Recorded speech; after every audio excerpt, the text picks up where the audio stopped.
avant de plonger dans cette histoire incroyable, pensez à vous abonner à la chaîne et à activer la cloche. Ici, chaque récit a quelque chose à dire, et vous ne voudrez pas en manquer un seul. La pluie tombait en rideaux serrés, transformant les rues de la ville en miroirs tremblants. Marc, un père célibataire au visage marqué par les épreuves, tenait fermement la main de sa fille, Léa, en direction de l'école.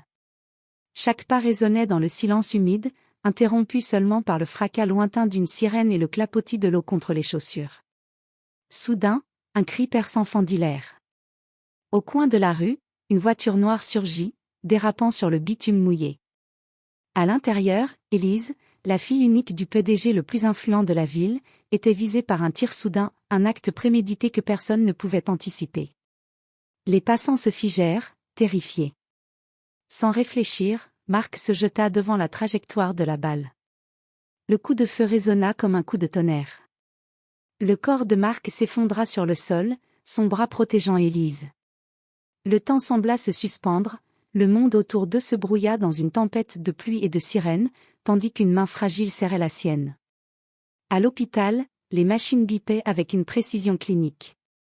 Marc ouvrit lentement les yeux, la douleur irradiant dans tout son corps, mais un regard croisa le sien, celui d'Élise, bouleversée, les larmes mêlées à la pluie qui avait encore ruisselé sur son visage. Dans ce silence lourd, un lien irréversible venait de se créer. Deux familles, autrefois séparées par les privilèges et le destin, étaient désormais liées par un acte de courage et de sacrifice. À partir de ce moment, rien ne serait plus jamais comme avant. Loyauté, secret, rancune et réconciliation allaient tisser une histoire où le courage d'un homme ordinaire allait bouleverser la vie de ceux qui pensaient être intouchables. Marc se réveilla dans une chambre blanche, aseptisée, entourée du bourdonnement monotone des machines. Son bras était bandé, ses jambes engourdies, et une douleur sourde lui rappelait l'ampleur de son sacrifice. À ses côtés, Léa tenait sa main, les yeux embués de larmes. « Papa, tu m'as sauvé » murmura-t-elle, la voix tremblante. Il hocha faiblement la tête, incapable de parler, son esprit encore figé sur le visage d'Élise. Là, au bout du couloir, une infirmière l'avait brièvement laissée seule. Élise, pâle et secouée, observait Marc avec une intensité qu'il n'avait jamais vue. La gratitude et la peur se mêlaient dans ses yeux. Quelques heures plus tard, le PDG arriva. Son regard glacial, autoritaire, s'adoucit légèrement en voyant Marc. « Vous avez risqué votre vie pour ma fille » dit-il d'une voix qui trahissait à peine son émotion.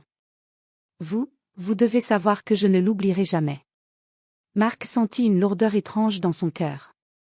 Il ne cherchait pas de récompense, mais il comprit immédiatement que sa vie venait de changer pour toujours. D'une manière qu'il ne pouvait encore imaginer, il était désormais lié à cette famille puissante. Ce lien allait apporter des avantages, mais aussi des dangers. Car quand le destin mêle les vies des riches et des humbles, les secrets, les jalousies et les ennemis cachés surgissent toujours. Marc savait qu'il ne pouvait plus revenir en arrière. Sa priorité, protéger Léa et naviguer dans ce monde où chaque sourire pouvait cacher une trahison, et chaque geste de gratitude pouvait se transformer en dette. Et dans l'ombre de cette hospitalisation, un inconnu observait la scène, un sourire froid sur les lèvres, un rappel que le danger n'était jamais loin.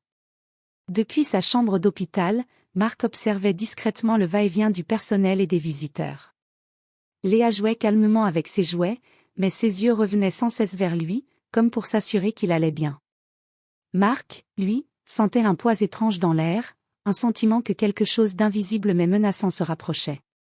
Ce soir-là, alors que l'hôpital se vidait presque complètement, un homme élégant entra dans la chambre d'Élise. Son sourire était poli, presque charmant, mais ses yeux étaient durs, calculateurs. « Je suis venu pour vous remercier, mais aussi pour vous avertir » murmura-t-il à Marc en s'inclinant légèrement. « Tous ceux qui s'approchent de ma famille attirent l'attention, et parfois, le danger. » Marc sentit son cœur se serrer.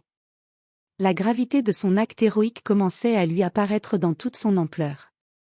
Sauver Élise n'était pas seulement un geste de courage, c'était une entrée forcée dans un monde qu'il ne connaissait pas, un monde où la loyauté, le pouvoir et les secrets se mêlaient de manière dangereuse.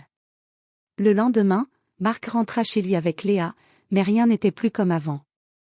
Les appels anonymes, les regards insistants dans la rue, les voitures qui semblaient le suivre. Tout indiquait qu'il n'était plus un simple père célibataire. Il était devenu une pièce dans un jeu dont il ne connaissait ni les règles ni les adversaires. Pendant ce temps, Élise, encore bouleversée par l'accident, commençait à poser des questions sur Marc et sa fille. Sa curiosité innocente allait peu à peu la mêler aux luttes de pouvoir de sa propre famille, sans qu'elle s'en rende compte. Marc comprit alors une chose essentielle, protéger sa fille et rester en vie nécessiterait plus que du courage. Il lui faudrait naviguer entre les alliances, déjouer les traîtrises et comprendre rapidement que le monde des riches avait ses propres lois, souvent cruelles et impitoyables. Et quelque part, dans l'ombre, celui qui avait tenté de tirer sur Élise préparait déjà sa prochaine attaque, invisible et silencieuse. Les jours passaient, mais l'air autour de Marc restait chargé de tension. Chaque appel téléphonique, chaque visite semblait cacher une intention. Marc avait l'impression que le monde entier observait ses moindres gestes, et il savait que sa décision de protéger Élise avait déclenché une série d'événements dont il ne mesurait pas encore l'ampleur. Un après-midi, alors qu'il accompagnait Léa à l'école, Marc reçut un message anonyme. « Vous avez sauvé une vie, mais à quel prix ? Certaines vérités ne peuvent rester cachées. » Un frisson parcourut son dos. Qui pouvait bien le surveiller ? Et surtout, quelle vérité était sur le point d'éclater ? Chez le PDG, Élise, perturbée par l'incident, commençait à fouiller dans les dossiers familiaux. Elle découvrit des documents qui révélaient des alliances troubles et des dettes secrètes contractées par son père. Elle comprit que sa famille, apparemment impeccable, cachait des failles profondes et que son héroïsme involontaire avait réveillé ses fantômes du passé. Marc, lui, tentait de garder sa vie normale pour Léa, mais les pressions s'intensifiaient. Les menaces anonymes se multipliaient, et il commençait à comprendre que le tir qui avait failli le tuer n'était qu'un début. Chaque action qu'il posait pour protéger Élise semblait attirer davantage d'ennemis, invisibles mais dangereux. Un soir, alors qu'il vérifiait la sécurité de son appartement, il trouva un indice inquiétant, un mot glissé sous la porte, avec seulement ces mots. « Vous avez choisi votre camp, maintenant préparez-vous. » Marc sut que le sacrifice qu'il avait fait pour Élise avait créé un lien indissoluble, mais qu'il l'avait aussi placé lui et sa fille dans un jeu mortel. Loyauté, courage et instinct allaient être ses seules armes face à un ennemi qu'il ne voyait pas encore clairement. Et dans l'ombre, celui qui avait tenté de tuer Élise préparait ses prochains mouvements, observant chaque geste de Marc, prêt à frapper au moment où il s'y attendrait le moins. Marc savait qu'il ne pouvait plus rester passif. Chaque minute qui passait le rapprochait d'un danger invisible, et chaque sourire autour de lui pouvait cacher une menace. Il décida donc de prendre les devants. Avec Élise, ils se rencontrèrent discrètement dans un café isolé de la ville. La jeune fille, encore bouleversée par l'attaque, regardait Marc avec des yeux remplis d'inquiétude et de gratitude. « Il faut comprendre qui veut nous atteindre, » dit Marc, la voix ferme mais basse. « Je ne laisserai personne te faire du mal. » Élise hocha la tête. Pour la première fois, elle vit Marc non seulement comme un héros mais aussi comme un allié déterminé.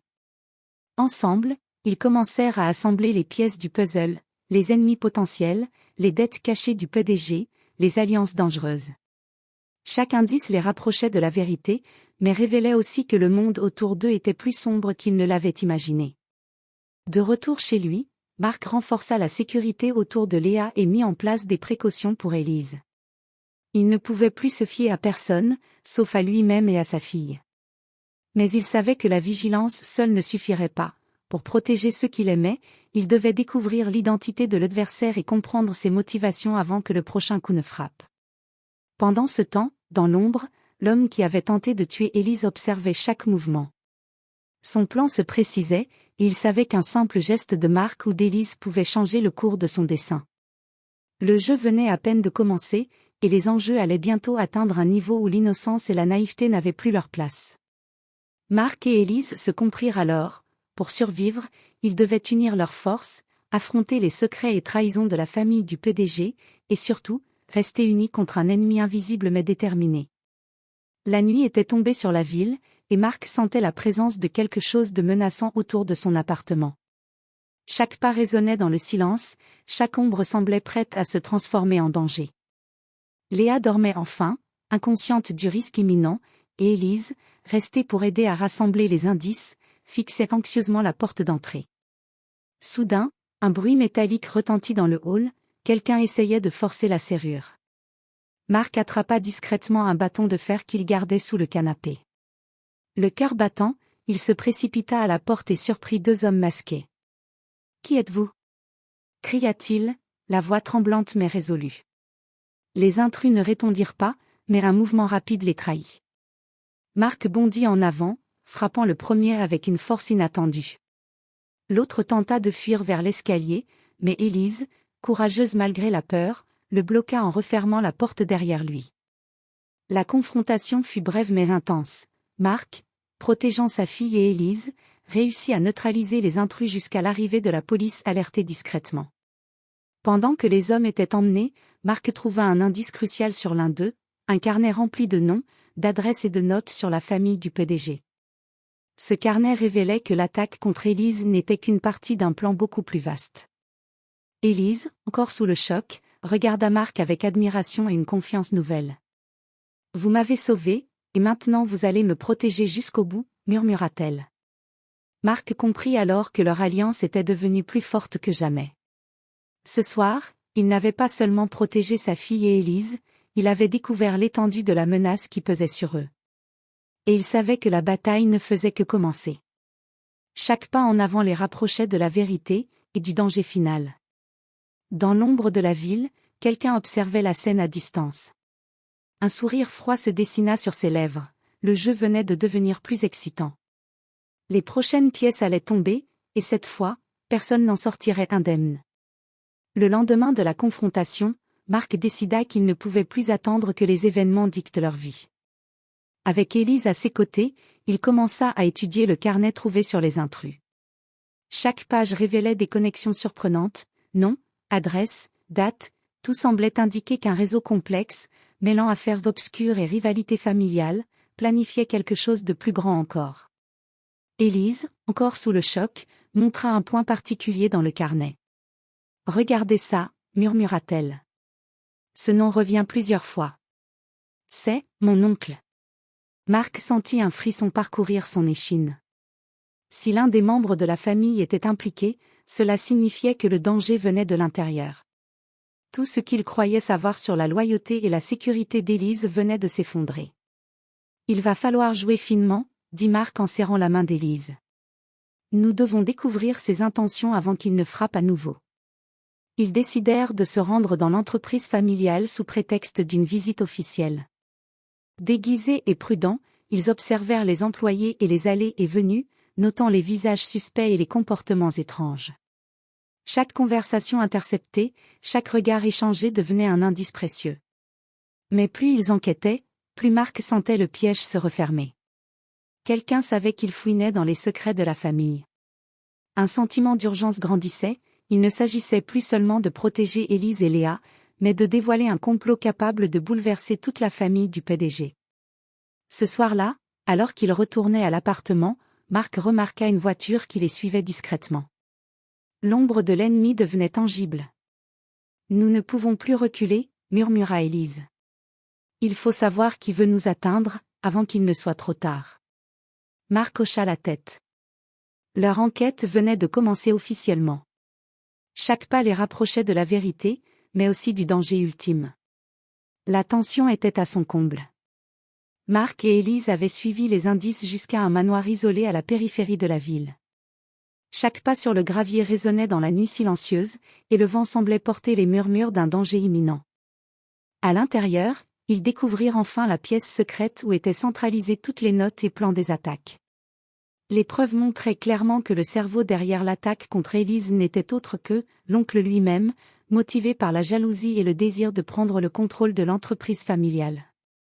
Il avait orchestré chaque menace, chaque tentative d'intimidation, pensant que personne ne soupçonnerait un membre de la famille. Soudain, une voix glaciale résonna derrière eux. « Je me demandais combien de temps vous mettriez à découvrir la vérité. » L'oncle apparut, un sourire cruel sur les lèvres. Mark se plaça instinctivement devant Élise et Léa, prêt à tout pour protéger sa famille. « Vous ne réussirez pas, » dit Mark, la voix ferme. « Vos plans s'arrêtent ici. » Un affrontement tendu s'ensuivit. Grâce à leur préparation et à l'ingéniosité d'Élise, ils réussirent à neutraliser l'oncle et à appeler la police, qui arriva juste à temps pour l'arrêter. La menace était écartée, et le réseau de complices fut démantelé. Dans le silence qui suivit, Marc regarda Élise. Nous avons survécu, et nous avons découvert la vérité. Élise hocha la tête, émue et reconnaissante. Merci, Marc. Vous avez sauvé ma vie, et changé la nôtre à jamais. Marc sourit faiblement, en serrant sa fille contre lui. Leur courage, leur loyauté et leur détermination avaient non seulement protégé leur vie, mais aussi uni deux familles autrefois séparées par le destin. À partir de ce moment, Marc, Léa et Élise savaient que rien ne pourrait plus les séparer. Les épreuves les avaient renforcés, et les liens créés dans l'adversité étaient plus puissants que n'importe quelle richesse ou pouvoir. Le sacrifice initial avait été le point de départ d'une alliance indestructible et d'une histoire où le courage et l'amour triompheraient toujours.